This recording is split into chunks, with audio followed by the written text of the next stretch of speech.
It's been a whirlwind of a year for singer Sasha, fresh off a tour with the Reclaws and winner of Sirius XM's Top of the Country contest as well.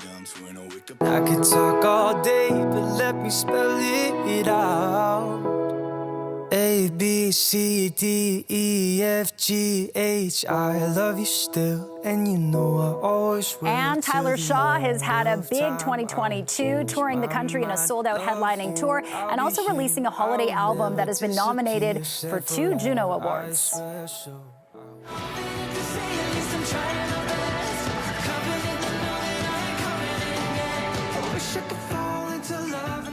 So what happens when you put Sasha and Tyler Shaw together? Well, this, a powerful song that looks at mental health.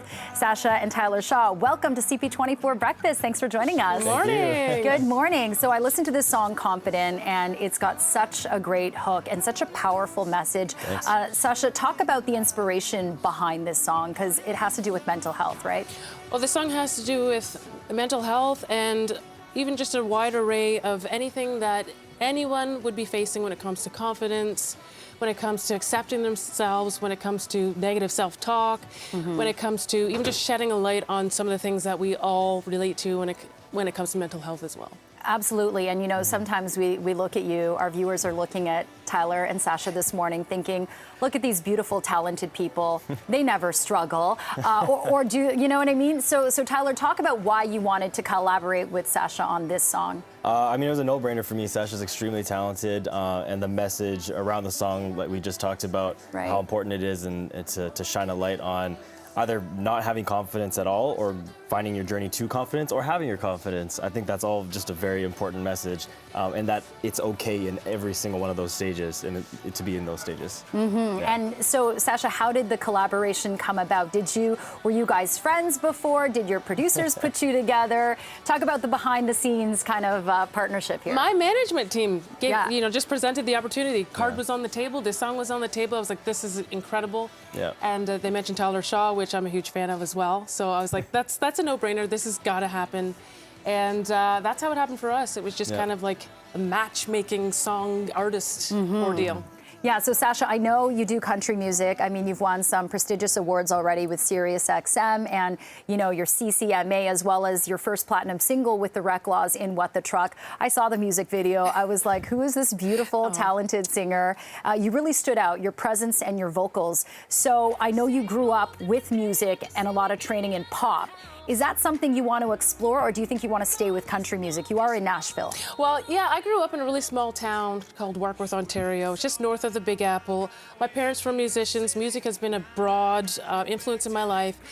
We grew up in a country, small town country living lifestyle. Yeah. We grew vegetables in our backyard. We had sleepovers on the farms. Right. So country music is very authentic for me and original, but also having that wide variety of exposure to all sorts of music with my parents being musicians, it's not unnatural for me to explore and have fun with other genres. Absolutely, and we're seeing so many musicians kind of cross genres these days with different collaborations. Tyler, let's talk about you, your tour. Yeah. How's that been? It was awesome. I ended up in Toronto. It was the last show of the year back in 2022, the early December. It was just across Canada, and it was fantastic. It was really good to get out there and see the connection from fans face to face again. Yeah, it was really, really fun. Yeah, I'm sure that must have been so special, especially after all these pandemic restrictions and lockdowns, and it was such a precarious time for artists and performers. Sasha, we know that, you know, February is Black History Month. I must admit, and you probably know this as well, you don't see too many Black country singers, but you're really, you know, paving your way, trailing, you know, a blaze right now. So what's kind of your message to other artists out there, young Black girls who might be looking and thinking, hey, I don't see a lot of myself, but I see Sasha now. What would you like to say to them? Just to be authentic and be true to yourself. I mean, there is no mold that you can be held in, and I think that if you explore what you're passionate about, it's always worth pursuing it. And regardless of what stereotypes are out there or what you may feel people would perceive of you or judgments, I think it's important to go for what you're passionate about and to really hone a tenacity about it, because it's not always easy, but it's worth it. Wow, what a powerful message. Tyler, I'll end with you. You know, this song is called confident, and so many of the lyrics resonate with me. I'm not even a singer or anything, but like you said, it appeals to a lot of people going through something they might not think other people are going through. Yeah. Do you ever feel not confident? And when you do feel that way, what do you tell yourself? All the time. I feel non-confident all the time. It doesn't have to specifically be about music, though. It could be the way I look. Sometimes, I'm a new father. So sometimes in like, doing fatherly things, I'm like, oh, I'm not confident in this yet. So literally just all aspects of life, there's confident conflict. And how I get over that is just remind myself that it's okay. It's stepping stones to the journey of confidence and being comfortable in what you're doing. Yeah, absolutely. Hey, I have 3 kids, and I know that kids, I used to joke that, hey, if you ever think you're doing too well in life, have some kids. They'll remind you. Yep. Okay, well, this is a brilliant song, Confident, by Sasha and Tyler Shaw. Thank you so much for joining us this morning, and best of luck to both of you. Thank you very much. Appreciate it. Thank you. All right, welcome back to CP24 Breakfast. It is time for Take Me Home Tuesdays, a segment that offers a great opportunity for animal lovers to help find some fluffy friends a forever home.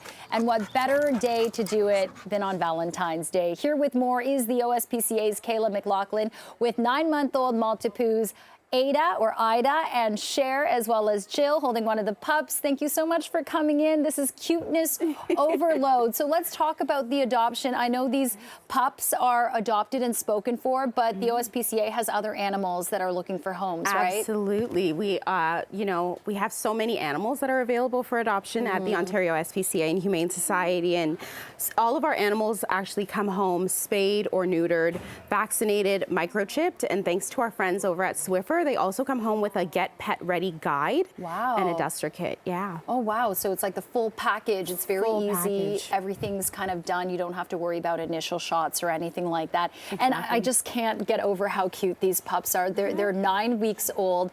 I know a lot of people looking to adopt usually want to try to find, the young pups and all like that. But talk about why it's important to get, the older pets adopted as well. We always encourage adopting senior animals because, sometimes it is a little harder for them to get adopted. But they're just as lovable, just as cute, welcoming into your home, and they're great family members as well. Okay. And Kayla, I know the OSPCA's Cupcake Day is coming up. So tell us how people can join the party and make a difference for animals in need. That was a bit cheesy. Yeah, did you get that? I Like love the potty, not the potty that you sit on, but the paws. Okay. We do have our Cupcake Day for the Ontario SPCA happening on February 27th. Okay. So this is a great opportunity for you to bake a difference for animals in need. You can bake some cupcakes, have a little Cupcake Day party, and you can run a personal fundraiser where your friends and family can actually support you and raise funds for animals in need. Aw, so cute. Well, thank you so much, Kayla McLaughlin, for coming in to share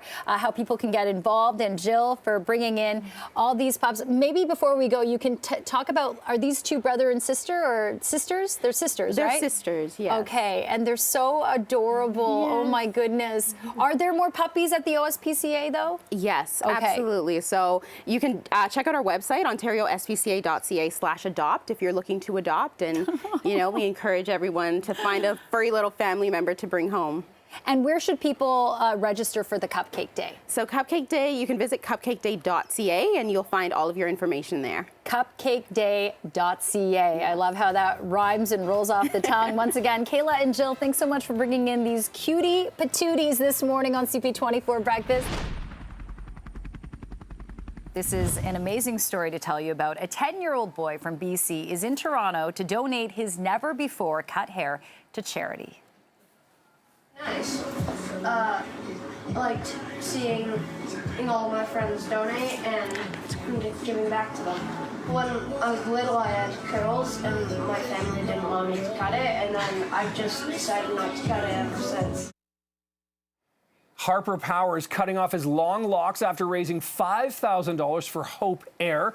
The charity provides Canadians in financial need with free travel and accommodations for any medical care that they may need away from home. So joining us now are Harper Powers and Emma Grieve, the fundraising events coordinator at Hope Air. Good morning, Emma and Harper. Welcome to the show. Good morning. Thank you for having us. Hi. Okay, so Harper, we got to talk about your hair and your haircut.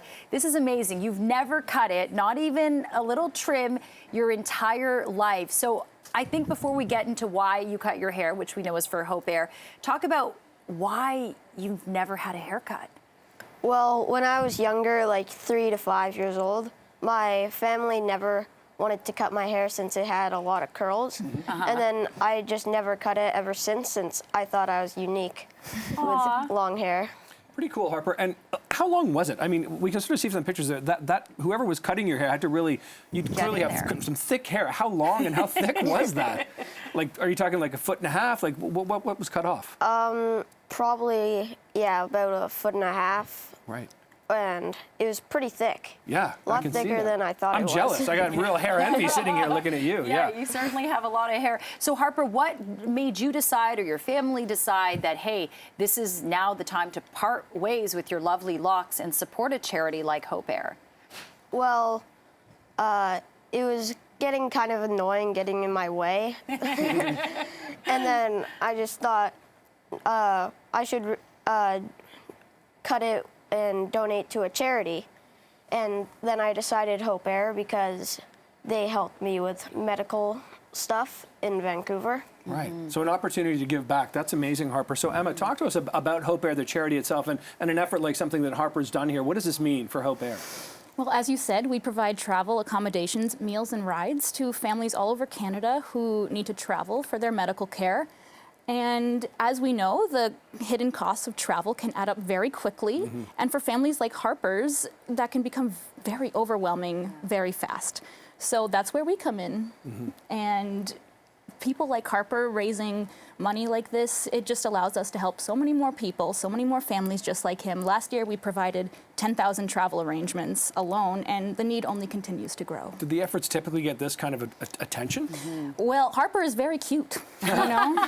He is. So, you know, we just loved his story, and we needed to share it with others. He's actually the very first person to host a campaign through our Give Hope Your Way initiative. So he is the kickoff, and he's been very successful. We're so proud. Yeah, absolutely. $5,000 is no easy feat. And I understand that the hair, which you cut off, your mom has a little bit of it in a lock, but the rest of it is going to another good cause. Tell us about that. It's going to Wigs for Kids for people who had cancer.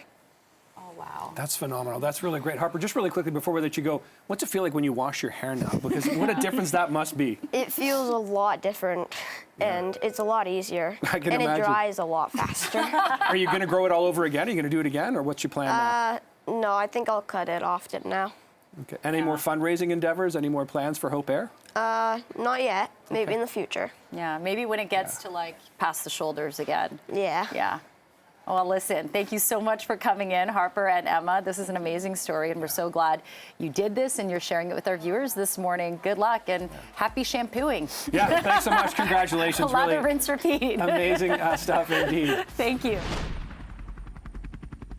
So the NBA trade deadline has come and gone, and most of the league getting a little bit of a breather, of course, in time to reflect over the AllStar Weekend. So if we look at where the Raptors stand right now and a look ahead to that game, we're joined by Matthew Cause, host of TSN 1050. Let's just go with Matt Cause. Yeah, we're just TSN 1050. Exactly. I've got a lot of different roles. You sure do. I mean, that's the whole thing. So let's talk first of all about the Raptors. I'm liking what Pirtle has brought to the team over the last 2 games. Yeah. I know it's a small sample size, but there's an indication of kind of why San Antonio might have wanted him back in the day and why Toronto wanted to get him back. Absolutely, because he was something the team didn't have, a consistent scorer around the basket. He's not a three-point shooter, but that's fine. The team didn't have enough rim protection. And they always wanted to be this out-of-the-box, every guy is 6'9", and we're all just a bunch of different forwards that can switch over. Yeah. But at some point, you just need a big center. And that's what he brings. And it just makes it easier for guys like Fred VanVleet or Scotty Barnes. Yeah. You can just throw the ball into him, into the post, and he can get you easy baskets that we saw the other night. 30 points the other night and about 10 boards, I think, or 8 boards. So that's a pretty good run for sure. It was like 15 of 17 shooting. It was a ridiculous night for him. That's good stuff indeed. Okay, so he's not going to be at the All-Star game representing the Toronto Raptors, but the Raps do have some representation. What do you make of what we're going to see in the All-Star game this weekend? Because the NBA All-Star, I think they do it right? Yeah. They really expanded their sort of offering, as it were, a few years ago, and people really get attracted to this weekend. Yeah, there's stuff that I love, and there's the only downside to me is the slam dunk contest, because the one thing we've seen there, no stars go in. I know, that's disappointing. Yeah, I looked at the list. I'm like, I don't know you. I don't know you. I'm like, wait a minute, your dad played. Kenny Martin Jr. Right. I remember your dad played. But the best thing about the All-Star game first is the three-point contest, because you do have stars. Damian Lillard, Jason Tatum is going to be in it. Buddy Hield, even a guy like Tyler Hero has had his moments with the Miami Heat. And then after that, what I like is, you got two different teams. They pick who they want. So there's a little bit of drama and awkwardness there. Yeah. And my message to everyone out there watching the NBA All-Star game, enjoy the first 3.5 quarters. It's just a lot of athleticism and not a lot of defense. But in the midway point in the fourth quarter, everything kind of turns. It does, doesn't it? Yeah. Because that's when the competitive side comes in, and then it's like, okay, now we want to win this game. So that, to me, is the most fun part to watch. And Scotty Barnes is going to be there at the Rising Stars game. Of course, Scotty Barnes, Toronto Raptor Rookie of the Year last year, maybe not having the greatest sophomore season ever, but still the fact that he's there, that's a good thing. Yes. And that game, that's where we're going to see maybe the All-Star game of 5-10 years from now. Yeah, no, you're absolutely right. It is cool. So a lot of the guys we will see then will eventually get on the main stage in a couple of years. As for Scotty Barnes, first part of the year was bad, not just defensively, but offensively. He was not being aggressive enough. He was not finding his place in the offense. We have seen since early January, we've seen a bit of a switch where the numbers are better, the productivity is better. Kind of the same way with Fred VanVleet. If we look at the Raptors' record for being as poor as it is, you can look at Fred and Scotty, and both of them just seem to take a step back the first half of the season. No doubt. And it was interesting after the trade deadline when the Raptors really didn't do that much, even though there were so many Raptors names, you and I were talking about this, that were being bandied about around that time. But Masai said they've reacquired Pirtle. Yeah. They like the team. They like the thing they have. That kind of message, I think, must really resonate with the players. That a guy like Masai Ujiri, who has been the architect of this Raptors team for good or for better or for worse over the last several years, best being the championship, when he says that I think says something. It better. It absolutely better to that team to go, okay, you guys were all on the trade deadline, and Masai Ujiri has more faith in you than probably anyone else in the NBA community. It's funny, in a lot of ways, Masai Ujiri reminded me of Kyle Dubas, saying, no, I trust him, I believe in him, I believe in him. Right. The one difference being, at least Masai Ujiri has won and has built a championship team. A very critical difference. But yes, the trade deadline shocked us, and now it's really just about, can the team get up to 8, 7, maybe even 6 in the NBA standings? And can this run, what does that do for young guys like Precious Achiuwa, like Scotty Barnes, like OG Anunoby, in terms of where every game has stakes and not every game is, well, if we lose, we have a better chance of getting a top pick in the draft. Exactly. So what do you think, Matt? I mean, we're basically at the halfway point of the season here. Raptors currently in 9th. Yeah. Do you see them getting in, sneaking in, eking in, or sort of qualifying? No. I could absolutely see them getting in, even if they don't get in the top 6 and if they're going to play-in. They have more than enough talent to win the play-in. They are more talented than a lot of the teams in the East. The problem is this is the NBA, where it's very top-heavy in the East. I hate to say this, the best-case scenario for Toronto, they make the playoffs, they win the play-in, and in the first round of the playoffs, they lose in 7 to either Boston or Milwaukee. That kind of seems to be their fate. Yeah, they're running into the big buzzsaws indeed. And, of course, the big highlight, I think, of maybe not the biggest highlight, but for the NBA overall this year, LeBron James has taken over that scoring title. He's having just a remarkable season when you consider his age and his stamina and everything he's been through. He's putting on a performance night after night. It's incredible. He's 38 years old. And in time and age where players are breaking down, where there's so much load management, then there's LeBron James. He's the Tom Brady of the NBA. And they made some trades at the deadline. I like to see the Lakers in the playoffs, not because I'm a Laker fan, but they're compelling. They always make for good TV and good drama. Showtime indeed. All right, Matt Cause, great to talk to you. Thanks so much for joining us this morning. Yeah, great to be here. Okay.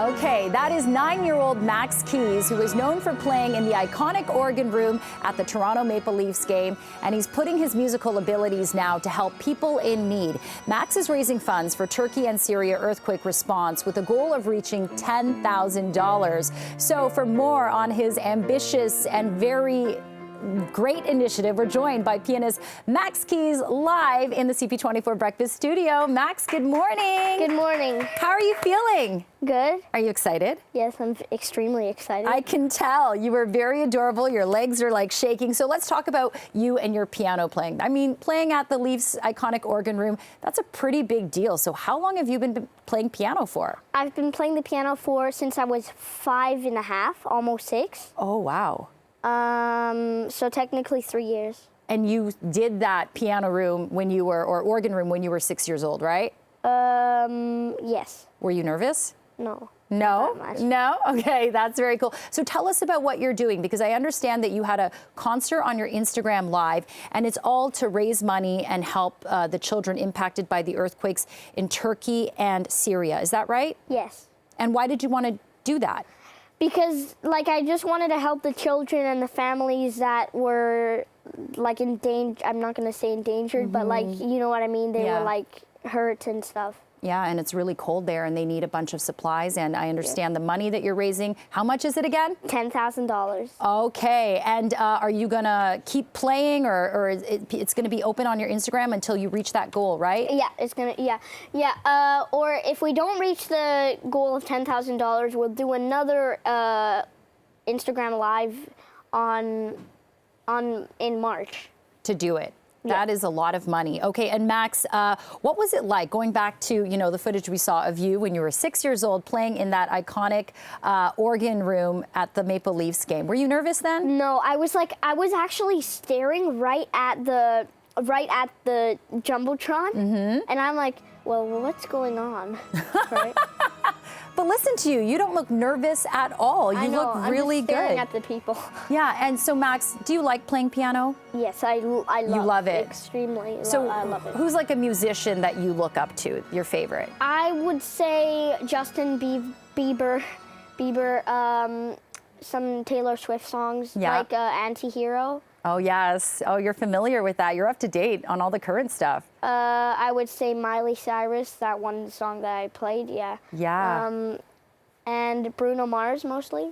Yeah, Bruno Mars is really good. Okay, so Max, I understand that you're going to be playing some music for us this morning. Is that right? Yes. Okay, we can't wait to hear it. So why don't you head on down to join Nick over there, and we'll get to hear some of your music. Thank you, Max. Okay. Okay. So once again, Max is raising funds to help the children of Turkey and Syria. Okay, we'll see him play very shortly. Jen, this is amazing. And watching, that performance at Scotiabank Arena as well, playing a little Sweet Caroline, getting the crowd going, that's got to be pretty exciting. Max has been in our newsroom for about the past hour or so, kind of seeing how we do things here, and now it's you live. So if you missed Max on his Instagram Live, or you missed him perhaps at Scotiabank Arena when he played a few years ago, we're getting an opportunity to, we've already heard you play in rehearsal a couple of times. Okay. What song are you playing? Why did you choose this one? Because it's new and everybody likes this song, and of course I like it. Yeah. Yeah. So, yeah. I mean, it's the Miley Cyrus song, I Can Buy Myself Flowers. I mean, it's like the biggest streaming mega smash hit. So I'll tell you what, don't let me talk. Max, you take it away. We want to hear this, because we've loved it in rehearsal. So let's do it live now, okay? Okay. Here goes, Max Keys, and I Can Buy Myself Flowers. Go for it. Go ahead. Go for it, yeah. I didn't want to leave ya, I didn't want to lie. Started to cry, but then remembered I can buy myself flowers, write my name in the sand, talk to myself for hours, say things you don't understand. I can take myself dancing, I can hold my own hand, yeah, I can love me better than you can love me better, I can love me better, baby, can love me better, I can love me better, paint my nails cherry red, match the roses that you left.